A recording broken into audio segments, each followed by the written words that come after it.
আজকের ব্লগটা সকাল থেকেই শুরু করলাম। তখন বাজে সকাল 11টা। আজকে সকালে স্নান টান করে পুজো টুজো দিয়ে সমস্ত কাজ সেরে তারপরে রান্নাঘরে এসেছিলাম, কারণ সকালে আজকে কিছু খাওয়া হয়নি। তাই জন্য তাড়াতাড়ি করে রান্না করতে হবে বলে সকাল সকাল আজকে রান্না করতে বসে। এই রান্না ওদিকে হচ্ছিল। আজকে করেছিলাম ভাত, বসিয়ে দিয়েছিলাম। ভাতটা লাস্টে করেছিলাম, তার করেছিলাম বেগুন ভাজা, আলুর দম আর হলো পালং শাকের চচ্চড়ি। তারপরে রান্না করার পর সমস্ত বাসন যেহেতু রয়েছে, তাই জন্য বাসনগুলো মেজে নিলাম।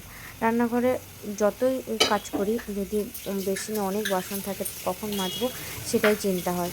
ওই জন্য তাড়াতাড়ি করে বাসনটা মেজে নিয়েছি। তারপরে এখন অনেক কাজ আছে।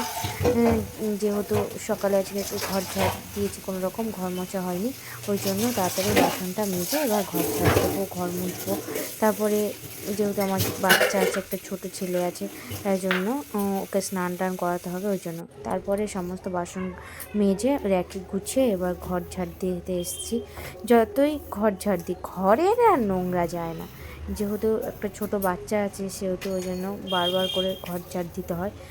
ঘর ঝাড় না দিলে ও খেলা করে ঘরের মধ্যে, ওই জন্য নোংরা হয়ে যায়।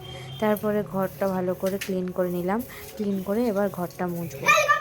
মোছার আগে বোতলগুলোতে সব আয়রন জমে গেছিলো, ওই জন্য আয়রন পাউডার দিয়ে বোতলগুলো সব পরিষ্কার করে নিলাম।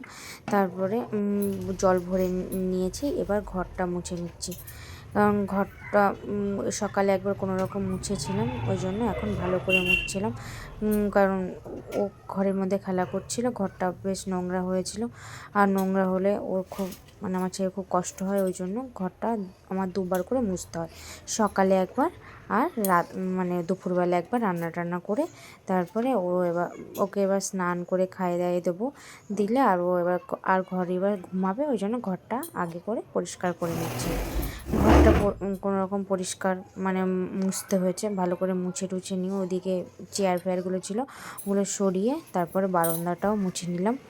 কারণ ভেবেছিলাম শুধু ঘরটা মুছবো, তারপর দেখলাম বারান্দায় জল পড়ে গেছে, ওই জন্য বারান্দাটাও ভালো করে মুছে নিয়েছি। কারণ সে পাথরের ঘর তো, ওই জন্য বারান্দাটা জল পড়লে বোঝা যায় না, কোনো রকম ও যদি পড়ে যায় ও ব্যথা লাগবে, ওই জন্য ঘরটা মুছে নিলাম। তারপর ওকে স্নান টান করিয়ে দিয়েছি। ওকে বললাম প্যান্টটা পরে নাও, প্যান্ট পরতে পারছে না। এবার স্নান টান করিয়ে ওকে মাথায় একটু তেল দিয়ে নিয়েছি। শীতকালে ও তেল দিতে চায় না, ওই জন্য কান্না করছিলো, তাই জন্য ভালো করে একটু তেল টেল দিয়ে নিয়েছি। দিয়ে এবার মাথাটাতে চেনে, ওই কান্না করছে তেল দেবে না, ওই জন্য তেল টেলে ভালো করছি। এবার ওকে খাওয়াবো, আমিও খাবো, দুজনে ওকে খাওয়াতে বসিয়ে দিয়েছি।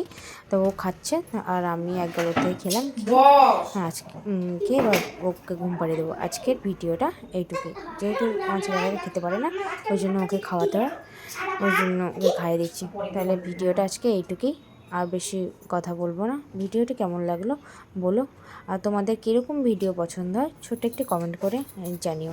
দেখা হবে নেক্সট ভিডিওতে। টাটা বাই বাই, ততক্ষণ সবাই সুস্থ থাকবেন।